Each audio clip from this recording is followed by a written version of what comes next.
पूरी लेंथ, ये potential gradient होगी। अब इस तरीके से हमें अगर potential difference across A B निकालना है तो क्या होगा, V A minus V B अगर हम निकालते हैं, इसको मैं इसके टर्म्स में ही लिख दूं, थोड़ी सहूलियत होगी। V A minus V B, V A minus V B, V A minus V B क्या होगा, करंट जो फ्लो हो रहा है, यहां से करंट फ्लो हो रहा है, आई करंट फ्लो हो रहा है। ये वायर जो ए बी के क्रॉस है, ए बी वायर के अंदर करंट कितनी जा रही है, आई, और रेसिस्टेंस कितनी है, R W, resistance R W. अब हमें यह देखना है सबसे पहले करंट इसके अक्रॉस कितनी जा रही है। करंट के लिए हम क्या करेंगे, ईएमएफ बाय टोटल रेसिस्टेंस। तो टोटल रेसिस्टेंस में क्या क्या आएगा, ये रेसिस्टेंस, क्योंकि करंट हमें कांस्टेंट मेंटेन करना होता है, इसलिए ये एक हमने वेरिएबल रेसिस्टेंस के लिए एक सिस्टम बना रखा है। यहाँ पर इस सीरीज में यहाँ पर ये रेसिस्टेंस एक होगी, उस रेसिस्टेंस को हम सीरीज रेसिस्टेंस कहेंगे। वो सीरीज रेसिस्टेंस की वैल्यू प्लस, क्योंकि इसमें पूरे सर्किट में एक रेसिस्टेंस यहाँ पर है, ये रेसिस्टेंस इसकी वैल्यू, और जो वायर की रेसिस्टेंस है, उन दोनों की वैल्यू हमें देखनी पड़ेगी। तो R प्लस आर डब्ल्यू, ये करंट हो गई, into R W. Potential difference across the potentiometer wire हमारे लिए क्या मिला, V A minus V B की ये वैल्यू आई, V A minus V B की वैल्यू आई, current into resistance of the wire, और इस तरीके से हमने करंट ऐसे निकाला। तो पोटेंशियल ग्रेडियंट की वैल्यू हमारे पास क्या आ गई, पोटेंशियल डिफरेंस की वैल्यू हमारे पास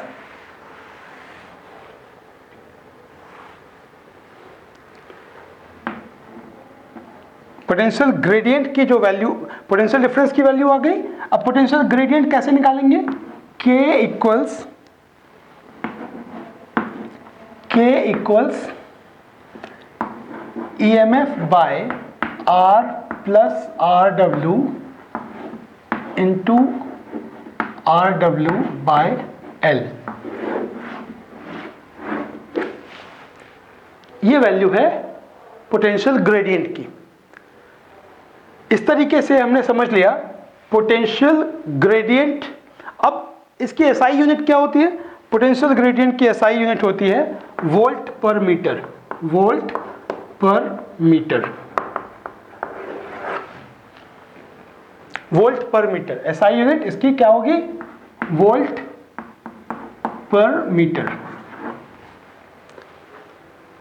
यहां पर जो भी पैरामीटर्स इन्वॉल्व हैं, जो भी इसमें आए हुए हैं, resistance of the wire R W, R क्या है, ये सीरीज रेसिस्टेंस, ये इसकी वैल्यू, यहां पर जो रेसिस्टेंस रखा हुआ है, हमें वेरिएबल रेसिस्टेंस इसलिए यहां पर रखना पड़ता है क्योंकि हमें कांस्टेंट करंट मेंटेन करनी होती है इस वायर के अंदर।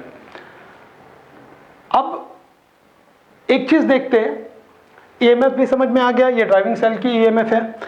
अब अगर हमें ये जानना हो कि पोटेंशियोमीटर सेंसिटिव कब है, सेंसिटिविटी ऑफ पोटेंशियोमीटर, ये समझ लेते हैं। ये ध्यान रखना, K is inversely proportional to length, K is inversely proportional to length।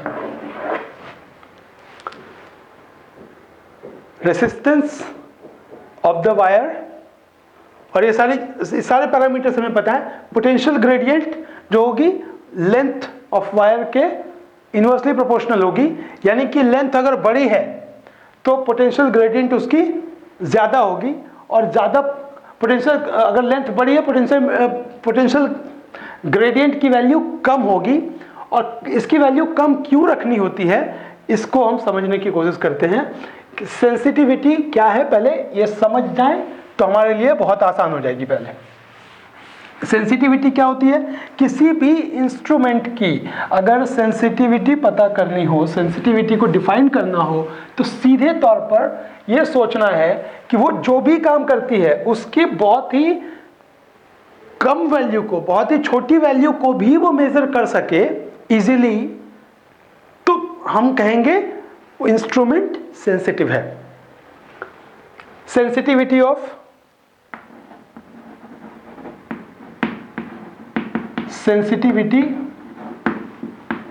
Potentiometer.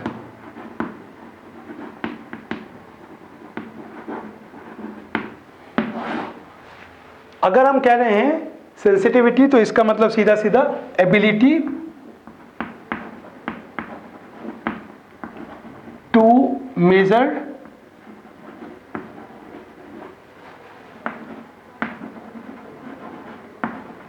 small value of potential difference, potential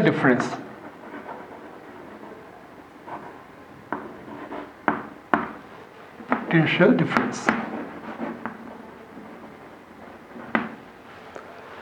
अब ये देखना है V इक्वल्स क्या आ रहा है हमारे पास? V इक्वल्स होता है K इंटू L, जहां पर L क्या है? जैसे ये लेंथ हमने लिया हुआ है, इस पॉइंट पर अगर जीरो रिफ्लेक्शन शो कर रहा है, हम उस पर और आएंगे। अभी मोटे तौर पर ये समझना है A और C की वैल्यू, A और C के अक्रॉस अगर पोटेंशियल डिफरेंस हमें निकालना हो, हमें पोटेंशियल ग्रेडियंट पता है, लेंथ जितनी छोटी होगी, लेंथ के ऊपर डिपेंड करता है, लेकिन अगर ये पोटेंशियोमीटर अपनी इसकी पोटेंशियल ग्रेडियंट छोटी होगी तो ये वैल्यू छोटी होगी ऑटोमेटिकली, क्योंकि L को तो हम जीरो नहीं कर सकते। अगर K की वैल्यू काफी कम है तो V हम, अगर जैसे हमें वैल्यू मेजर करनी है V इक्वल्स 0.2 वोल्ट या फिर 0.02 वोल्ट, अगर ये मेजर करना हो, V अगर पोटेंशियल डिफरेंस हमें मेजर करना है 0.02 वोल्ट, तो लेंथ हम जीरो तो कर नहीं सकते। K की वैल्यू क्या है? K की वैल्यू जितनी कम होगी उसी के हिसाब से हम कम वोल्टेज भी मेजर कर सकते हैं। तो अब दूसरी चीज ये देखनी है कि सेंसिटिव पोटेंशियोमीटर के लिए पोटेंशियल ग्रेडियंट की वैल्यू छोटी होनी चाहिए या बड़ी होनी चाहिए? निश्चित तौर पर छोटी होनी चाहिए। टू इंक्रीज द सेंसिटिविटी,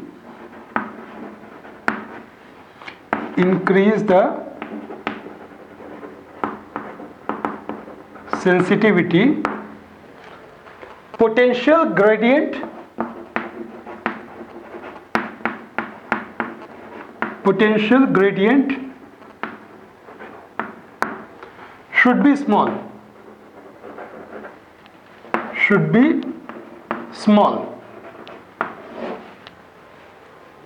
यानी कि अगर दो पोटेंशियोमीटर को हम कंपेयर करें, एक की पोटेंशियल ग्रेडियंट ज्यादा है, दूसरे की पोटेंशियल ग्रेडियंट कम है, तो हम ये कह सकते हैं कि जिसकी पोटेंशियल ग्रेडियंट कम है वो पोटेंशियोमीटर ज्यादा सेंसिटिव है। और अगर हमें एक पोटेंशियोमीटर गिवन है, उस पोटेंशियोमीटर की सेंसिटिविटी बढ़ानी है, तो हम क्या कर पाएंगे? हमें क्या करने की जरूरत पड़ेगी? हमें जरूरत पड़ेगी पोटेंशियल ग्रेडियंट को घटाने की। पोटेंशियल ग्रेडियंट कैसे कम होगा? पोटेंशियल ग्रेडियंट को कम होने के लिए, जैसे हमने एक बार I into RW upon length, potential difference across this per unit length, potential gradient हम ऐसे डिफाइन करते हैं। तो इस तरीके से हम देख सकते हैं, या तो हम L को बढ़ा दें, L यानी लेंथ ऑफ द वायर को बढ़ा दें, या फिर करंट को छोटा कर दें, तब ये K की वैल्यू यानी पोटेंशियल ग्रेडियंट की वैल्यू तब कम होगी। अगर लेंथ को बड़ा कर दें तो हम ऐसा कर सकते हैं, पोटेंशियल ग्रेडियंट कम होगी और पोटेंशियोमीटर सेंसिटिव होगा। इसी के लिए पोटेंशियोमीटर जो प्रैक्टिकली आप देखेंगे अपने लैब में, पोटेंशियोमीटर के अंदर जो वायर होती है वो वायर सिर्फ 1 मीटर की नहीं, 1 मीटर की नहीं होती, 6, 7, 10 ऐसे मीटर्स की होती है। मतलब उसकी लेंथ बड़ी होती है, और बड़ी लेंथ जब रहेगी, उस वायर की अगर लेंथ बड़ी रहेगी तो पोटेंशियल ग्रेडियंट की वैल्यू कम होगी और वो पोटेंशियोमीटर ज्यादा सेंसिटिव होगा। ज्यादा सेंसिटिव होने का मतलब कि वो वैल्यू, कम वैल्यू को भी मेजर कर सके, वो बता सके कम वैल्यू को भी। जैसे अगर कम सेंसिटिव वोल्ट मीटर होगा तो मिनिमम वैल्यू जो मेजर करे, अगर 5 वोल्ट की मेजर करे, हमें वो कहेंगे वो कम, वो सेंसिटिव नहीं है इतना।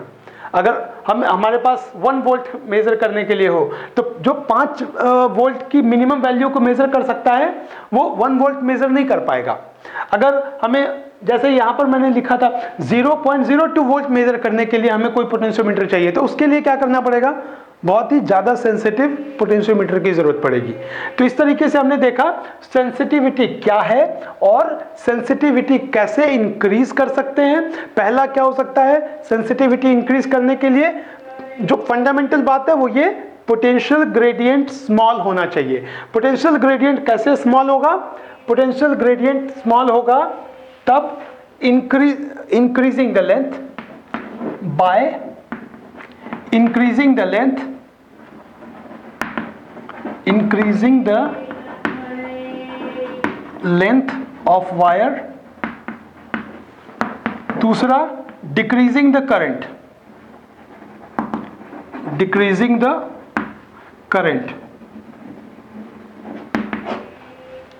अगर करंट की वैल्यू घटा दी तो भी पोटेंशियल ग्रेडियंट घट जाएगी और सेंसिटिव होगा पोटेंशियोमीटर। लेंथ की वैल्यू बढ़ा दी तो भी पोटेंशियल ग्रेडियंट घटेगी और पोटेंशियोमीटर ज्यादा सेंसिटिव होगा। अब प्रैक्टिकल बात ये देखनी होती है, कई बार हम लेंथ तो नहीं बढ़ा सकते, कई बार लेंथ हम नहीं बढ़ा सकते, जो एक पोटेंशियोमीटर है फिक्स है, उसकी लेंथ हम नहीं बढ़ा सकते, तो हम क्या कर सकते हैं, करंट को घटा सकते हैं। करंट को घटाने के लिए क्या करेंगे, ये जो रेसिस्टेंस बॉक्स यहाँ पर ये वेरिएबल रेसिस्टेंस का सिस्टम रखा हुआ है, इसमें रेसिस्टेंस की वैल्यू को बढ़ा देंगे तो करंट घट जाएगी और इस तरीके से हम एक पोटेंशियोमीटर को सेंसिटिव, ज्यादा से ज्यादा सेंसिटिव बना सकते हैं। अब हमें देखना पड़ेगा कि इसका इस्तेमाल, एक और भी हमें बात समझनी है कि पोटेंशियोमीटर वायर जो होती है वो कैसी होती है। तो पोटेंशियोमीटर वायर के लिए जो मटेरियल इस्तेमाल करते हैं वो मटेरियल कौन सा होता है,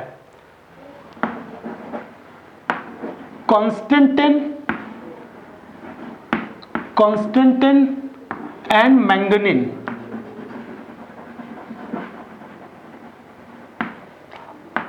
are used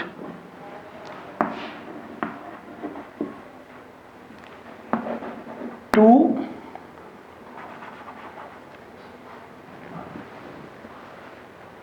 are used as the material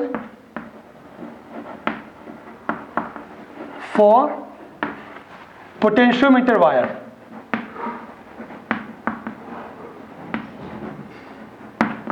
potentiometer wire. और ऐसा क्यों, since they have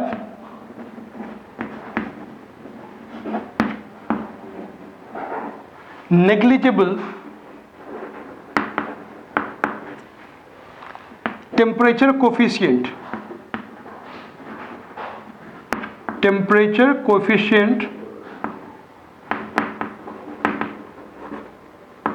of resistivity,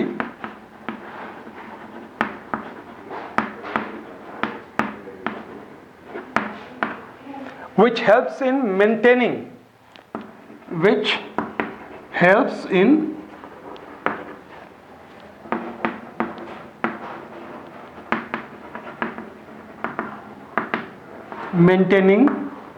the constant value of resistance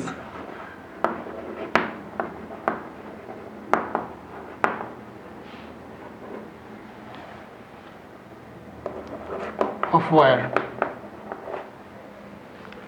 resistance of wire. अब अगर कांस्टेंट वैल्यू ऑफ रेसिस्टेंस है तभी एक्यूरेट मेजरमेंट होगी, क्योंकि अगर वेरी करता हुआ होगा वायर, अगर टेम्परेचर बार बार, क्योंकि हम इस्तेमाल कर रहे हैं टेम्परेचर की वजह से, अगर वायर की रेसिस्टेंस चेंज होने लग जाए, तो वायर की रेसिस्टेंस अगर चेंज होगी तो क्या होगा, जो वैल्यू पोटेंशियोमीटर मेजर करेगा पोटेंशियल डिफरेंस की, वो वैल्यू वेरी करेगी, वो एक्यूरेट नहीं होगी। तो इसलिए एक्यूरेट मेजरमेंट के लिए हमें ये देखना पड़ता है, हमें वो मटेरियल तलाशने पड़ेंगे जिसका वेरिएशन, जिसके रेसिस्टेंस की वेरिएशन टेम्परेचर के साथ ना हो, और टेम्परेचर के साथ अगर वेरिएशन नहीं होगी रेसिस्टेंस की, तो हम कांस्टेंट वैल्यू दे सकते हैं। एक्यूरेट वैल्यू जो भी आएगी वो पोटेंशियोमीटर मेजर करता रहेगा। तो इस तरीके से हमने ये देखा कॉन्स्टेंटिन और मैंगनीन, ये दो वैल्यूज हैं, दो अलॉयज हैं जिनका इस्तेमाल किया जाता है वायर के लिए, वायर के मटेरियल के लिए। ठीक है, अब हम वायर के बारे में समझ लिया हमने, वायर का मटेरियल कौन सा होता है वो समझ लिया। अब हमें देखना है कि इसका इस्तेमाल हम किस तरीके से सेल, दो सेल को कंपेयर करने में कर सकते हैं। दो सेल के ईएमएफ को कंपेयर करेंगे। अगर ईएमएफ को कंपेयर करना है तो हम कैसे करेंगे, क्योंकि अगर हमें पोटेंशियल ग्रेडियंट किसी पोटेंशियोमीटर का नहीं पता हो तो हमें ऐसा करना पड़ेगा, एक सेल को हमने कनेक्ट किया और कनेक्ट करने के बाद